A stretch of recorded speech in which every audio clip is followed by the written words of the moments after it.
What's going on, everyone? Welcome to the Lines End Podcast. I'm your host, Craig Burwell, and tonight's guest is Mr. Mark SCHLARB. Mark is an angler and the president of the United States Bass Team, and he is here to share some juice on swim jigs. So stay tuned. I'm excited. Let's get to it.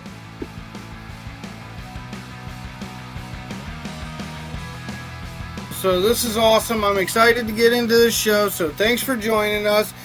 Tonight, we're going to talk about swim jigs, and you're going to hear that a lot about the guys, but this, in my opinion, in your opinion, is probably one of the best all-around bass catching lures, period, there's ever been, is a swim Absolutely. jig. No question. So, Mark, I want to talk about swim jigs. Why don't you go ahead and start us off and kind of break down the swim jig and what you think a swim jig, what it all is and entails, weed guard, hooks, things like that.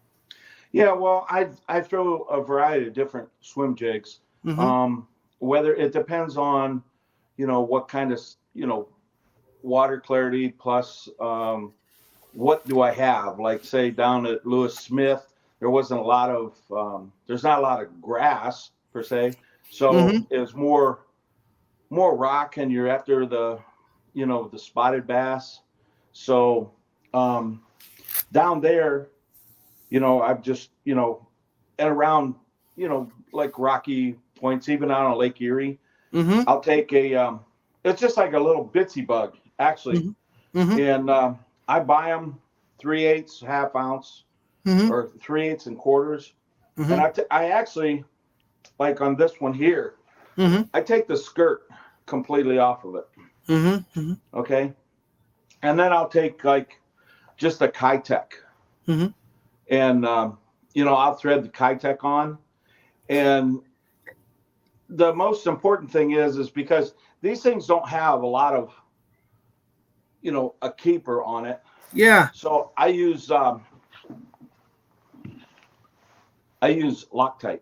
Okay. Super It's glue. Cool. the gel type Loctite. Yep. Super glue. Yeah. And I put it on there. And what I found out in the past was when I rigged one up like this without the skirt on it, I get more of a, with the paddle wagon and everything.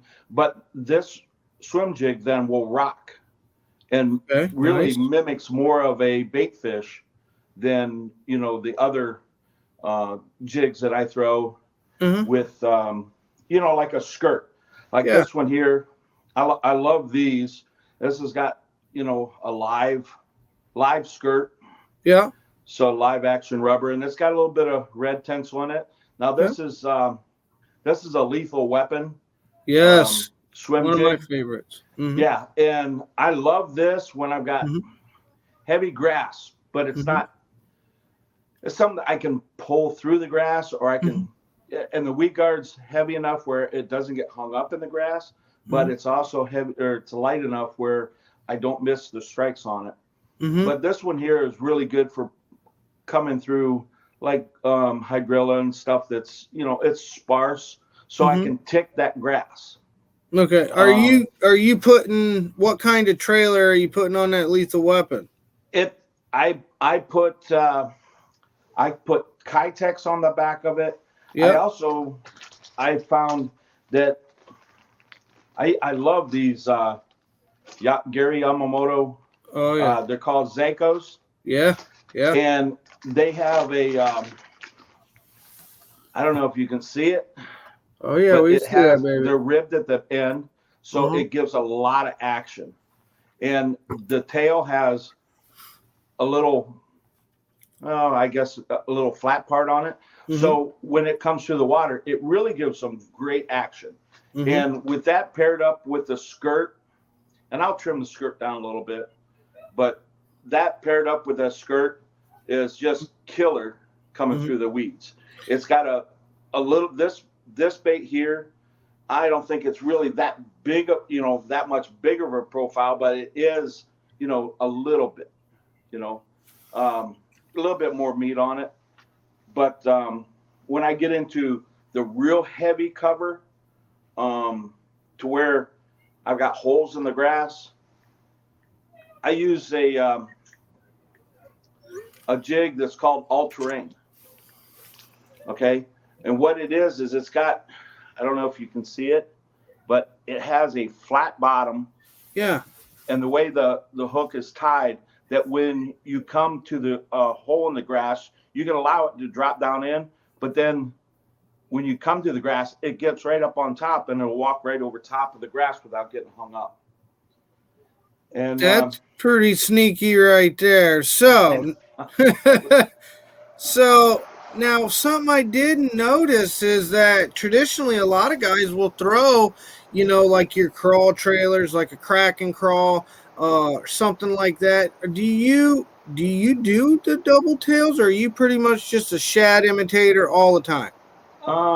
It depends because, Big Bites came out a few years ago with their kamikaze swim bait. Yeah. And it's more or less, it's like it's got like a craw tail on it. Mm-hmm. But I love this for a chatterbait, everything, because it's got such a great action, but it's beefy enough where it stays on the keepers. Mm-hmm.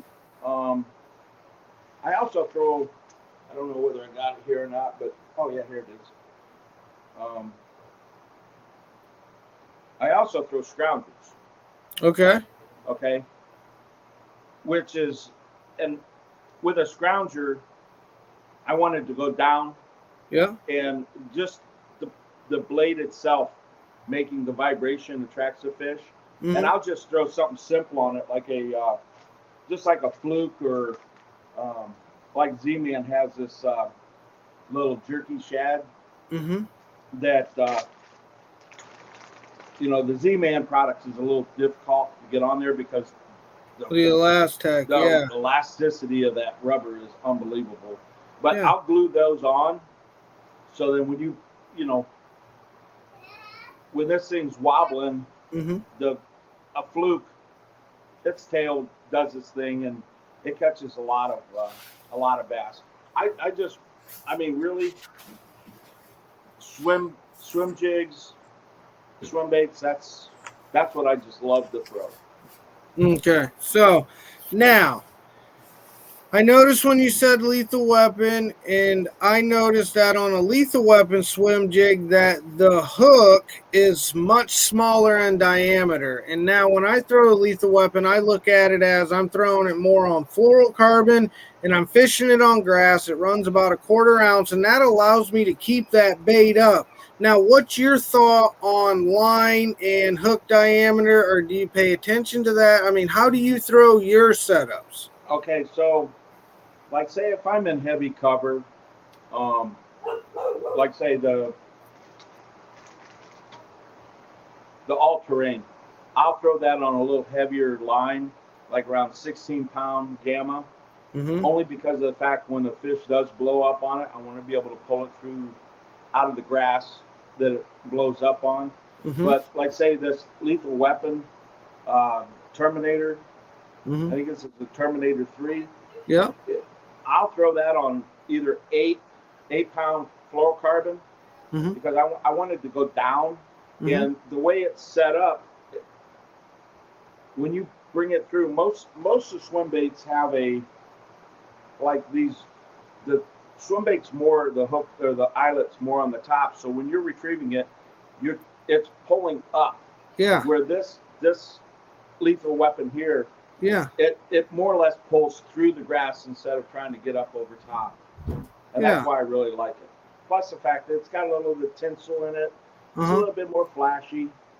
Yeah.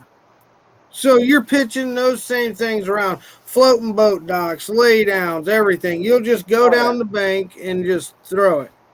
Absolutely. And now, rod, I've even thrown, like say this small 3/16 head. Yeah. With just that, I've thrown this on just a spinning reel with 6-pound fluorocarbon, because all you're doing with this is just throwing it, keeping it down so it's bouncing off the bottom. You want to retrieve them really slow. Yeah. So rod size, rod action, 7-foot heavy, 7-foot medium heavies. I use a 7-foot medium fast. Yeah.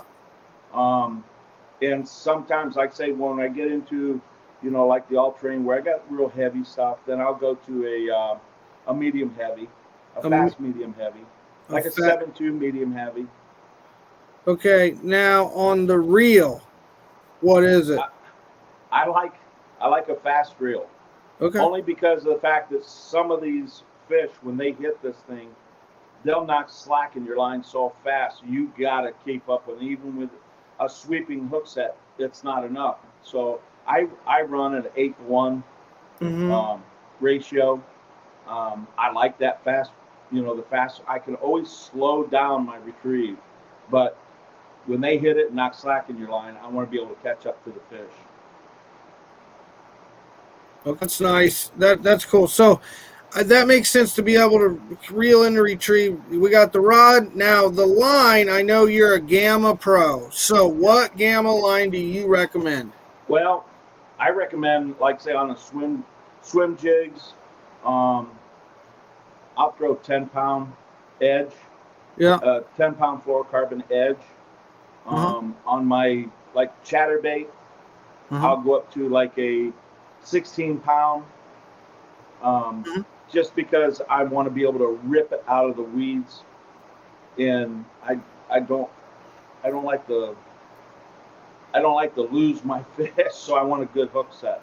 No, and one thing is people that's watching, that's getting into new swim jig fishing, there is really no right or wrong way to fish a swim jig. Oh no, absolutely. Yeah, because I have never fished a swim jig on anything less than say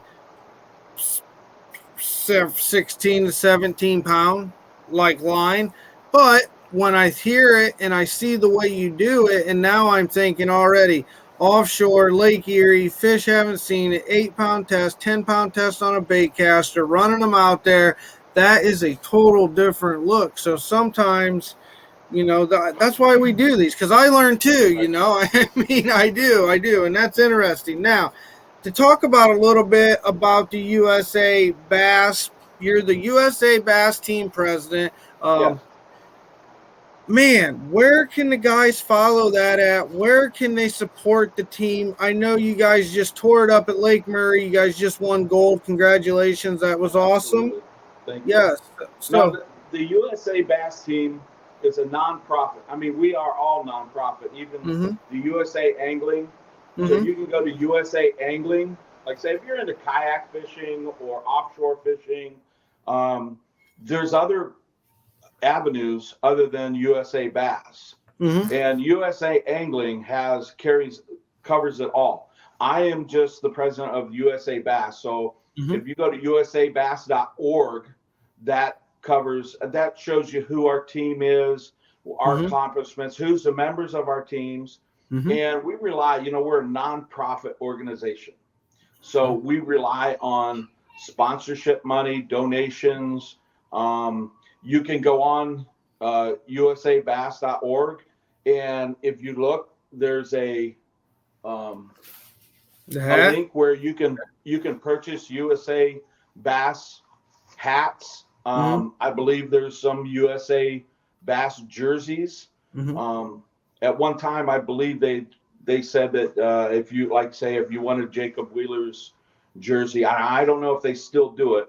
It's back before I was president of it, but you could order, a jersey, that said Wheeler on the back of it.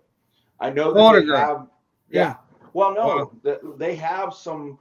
I know that they got some jerseys from the Lake Murray 2022. Yeah, from this fall that the entire team signed. Every one. That's awesome. And I believe those are for sale. No, that is any kind of support that anyone can give us for that. We have in September 7th, 8th, 9th, and 10th. We have the USA team is going to be competing in the Pan American Games that are going to be held at Lake Hamilton in Hot Springs, Arkansas. And Hot Springs, Arkansas is rolling out the red carpet for us. They treat the anglers. They always do a top notch. The Cup's been there a bunch. I mean, they've done a fantastic job. And then later in October, the team and I go to Portugal to represent and defend our gold medal that the USA won last October. Wow. So it's going down in Portugal. Yes. And what lake is that? You know what? I don't know. It's a weird pronouncing lake right now. So you have to forgive me. I don't know the name of the lake right now. No, but that'd be later in October, around October 17th through the 25th, I think, somewhere around there. Okay, so that's super awesome. You guys want to support the USA Bass team? Check out USA. Where do they go? USA Bass.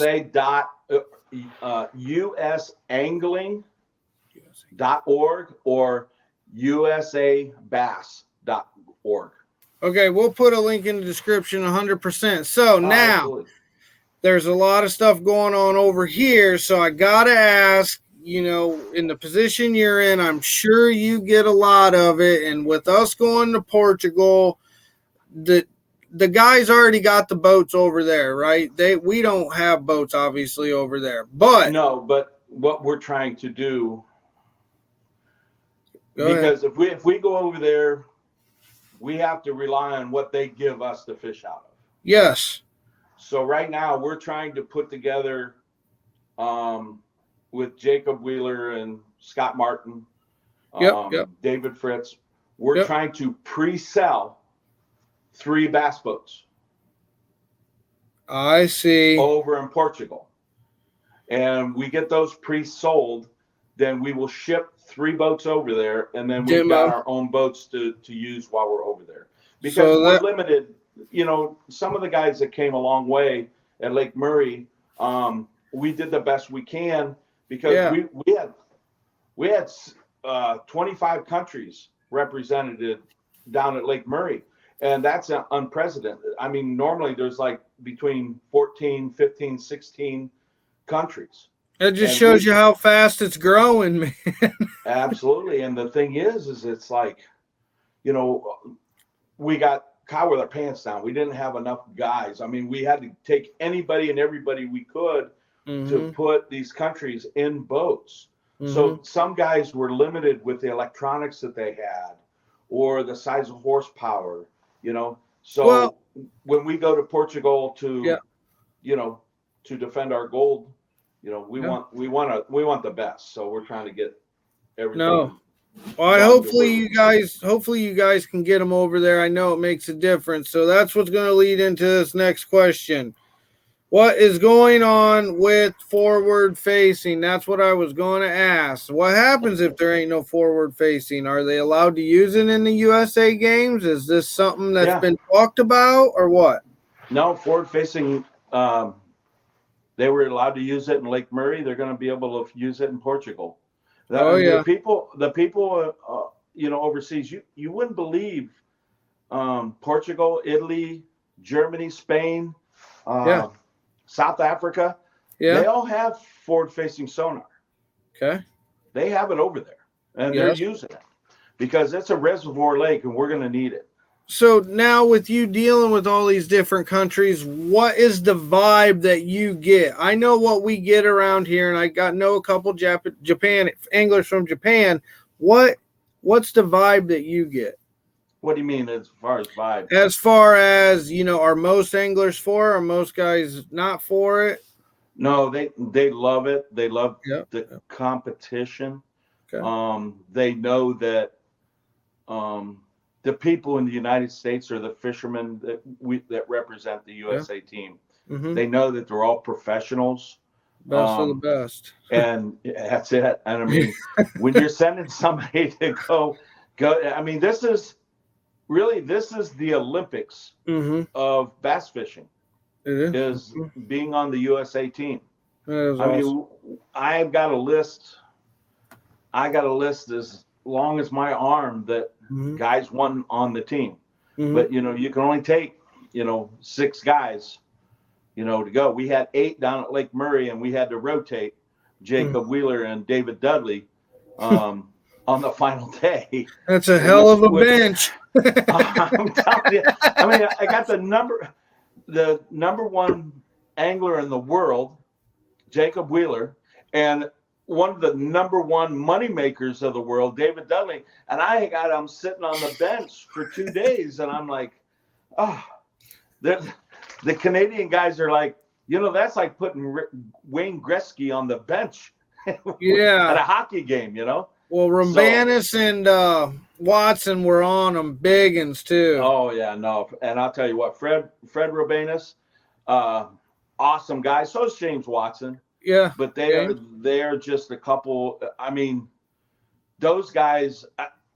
I can't say anything bad about anyone.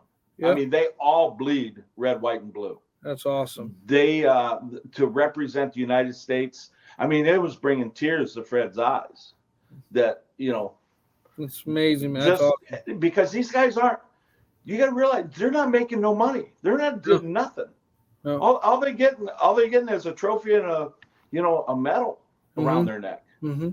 They're not making any money, but it's just the fact and the pride. You're representing the United States. Exactly. That's why I said this is the Olympics of bass fishing. Yeah. And we're on a progressive course, and the Federation is watching it and considering making it an actual Olympic sport. So in the summer games, you may eventually see bass fishing be one of the sports at the Olympics. Now that is awesome. Now that would just be something. And I could see it going that way with the way colleges and schools and everything are recognizing it right now. It's just sky's the limit, man. I mean, it's an awesome sport. It brings so many people together across this great country. I mean, I met some amazing people. And then like Fred and those guys, when you say, they don't do it, they're just up there representing. But the pride to represent the company or the industry and do good in the country is just amazing, man. It's awesome. Oh, absolutely. Cool stuff, man. Awesome. Yes. So I want to ask you, there's one topic, big one. These batteries, man, the lithium talk, do you go to lithium? We know you're part of MillerTech. What is the deal? Part of MillerTech, but I was part of MTech Lithium. Yes. And Dean Yoder just he bought me out about a year and a half, 2 years ago. And he's done a great job promoting batteries. And now that I've got a new boat, I went to Lester Miller and I asked him to be on part of the team, and so he's agreed to take me on as a sponsor and supply me some MillerTech batteries. They've got new batteries out for this year, which are 36 volt Bluetooth batteries, and they have their cranking batteries are also Bluetooth. That's awesome. And they all come with a 5-year 100% replacement. And it's one of those deals where when I'm on the water, I can just pick up my phone and look to see if what my batteries are doing. I don't have to go to the back and lift up the lid and push a button, which wasn't bad. I mean, at the end of the day, but I just think it's all around. They've got 12 volt trolling batteries, and they've got 36 volt trolling batteries now. And I believe there's 63 amp for one trolling battery. So you can eliminate, your 3 and just put in two trolling batteries, 36 trolling volt batteries, and have, over about 120 amp day. Wow. So a normal fishing day on, say we go 8 hours each day. On that 136 volt battery, you could literally go 3 days, 1 day, 6 days on one charge. I don't know until I get them on there, but I know that I had the MillerTech 12 volt, in the series making the 36 volt. I could go 3 days on my trolling motor without charging it. Wow. On a good 3 8-hour days. That's pretty impressive. So the battery questions, I'm nervous just because of the whole Mercury not saying, they said, I hear so many things. What is the truth? I mean, I just talked to a guy who said, yep, the outboard company said put them in, you can run lithium. Then some say you can't. What is it? Oh, everybody's doing it, so it's got to be okay. No, it's Mercury's signed off. I mean, Mercury owns Brunswick Marine Corporation. They own, I believe it is Rely On battery. Don't quote me on it, but and they have their own cranking battery. And I'm going to tell you, all the batteries basically come from the same place. Okay, except there's one or two companies that I don't know their exact name. They buy the components and then they bring them in the United States, and then they assemble their own batteries, and they say that they're USA made. But all the components come from overseas. Okay. So all the batteries, like with MillerTech, Lester Miller is the owner of the company. He is an engineer, and he has certain specific things that he requires in his batteries, and they'll make something, send it over, test it, make sure it's okay, and then they go into production. And then the staff that I have seen are guys that really rely on these batteries a day out, are like you guys you were talking about, Wheeler, Dudley, kind of like big names in this industry that rely on a battery day in and day out, and that is one of them. So did I lose you? No, you're good. You're good, though, because we'll jump right here, because what I want to ask is what we're fishing this year. We're transferring. We're not fishing the MPFL. We're wishing things were a little different. We're not fishing the MPFL as of right now, but we are fishing the American Bass Club, the Fisherman's Central Invitationals. Well, are you excited? I mean, what are your first thoughts on Dale Hollow? Yeah, I'm excited. I want to get it started. I just got back from Florida. I spent 10 days down in Florida catching bass every day. Yes.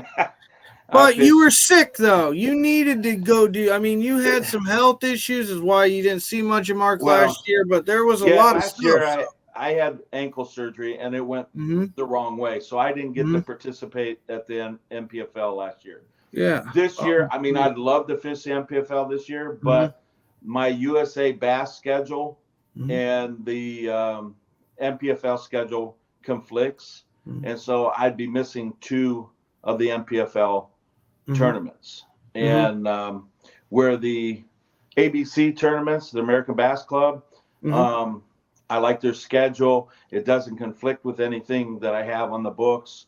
So that was one of the main reasons why. And next year, if they have an opening for me on the MPFL, I may go back there. Or it depends. We'll have to see what happens at the end of the year, because see how the ABC works out, because I'm really looking forward. I'm excited for it. Yeah, I think they're here to play ball. Succeed. Yeah, they're here to play ball. They've been at it. They're not just some new guys on the block. They got some real sponsor backing. They got, lots of really good anglers. I think it's going to be very fun, and I think next year it's just like a growing thing. It's just it's going to be fun. We go to a lot of good lakes, and hard telling what the future holds, but as of now, we'll just look forward to Dale Hollow. Oh, yeah. No, I'm looking forward to that one.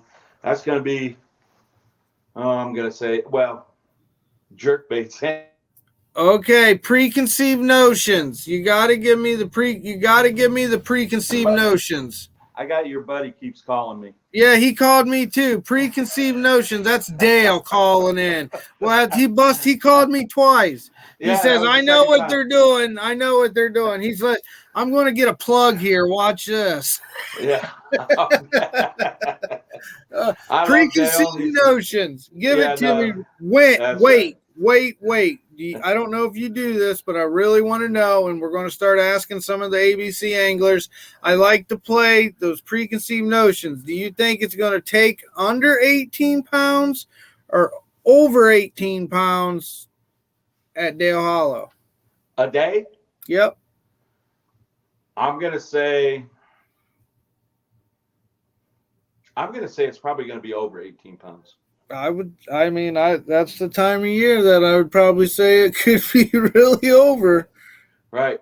Now, if gonna you're be talking about Cumberland, I'd say under. but yeah. then we're talking Dale Hollow. Yeah, world record smallmouth. The right ones live in there. And Right. what's Because our there's size? a slot limit. A slot limit is 1 under 16 Yep. or 1 over 22. Yeah. So wow. you get a 22-pound small or 22-inch smallmouth. Yeah. That's 5-pound class. And you know where they're heading that time of the year. Oh, well. Yeah. I think I know where they're heading. I think one of those little baits that you pulled out might end up when you did your little dance. That could be a deal, man. That's Right. Interesting. But Mark, I appreciate there's something it. about those little swim baits. My wife doesn't fish very much, but yeah, I tied on one of those little bitsy bug with that exact lure right there. Yeah. Took the skirt off of it. I don't know if you can see it, but I took the skirt off of it and I tied that on for my wife up at Chautauqua, and she caught her personal best on it. She caught a muskie on it. I mean, she just all loves fish eat minnows. All it. fish eat minnows. That's it. And before I forget, guys, you get all this stuff. Fisherman Central, mentioned it in the beginning, but all this tackle, pretty much everything I use, I mean, it's Fisherman Central. You can get a little bit of everything there. They got what you need. But, Mark, I appreciate it, buddy. Thanks for coming on. No problem. I enjoyed it. And I can't wait here, March. When you leaving, 17th? Me? Yeah, when we leaving? March? I can't remember. March something. Yeah, it's somewhere around 14th, I think. 13th, 14th. I don't know. I wish it was tomorrow. I'm ready to head south. Me too. Yeah, you just came back. I don't feel bad. All right. Thanks, buddy. Have a good one. All right. See ya. All right. Bye-bye.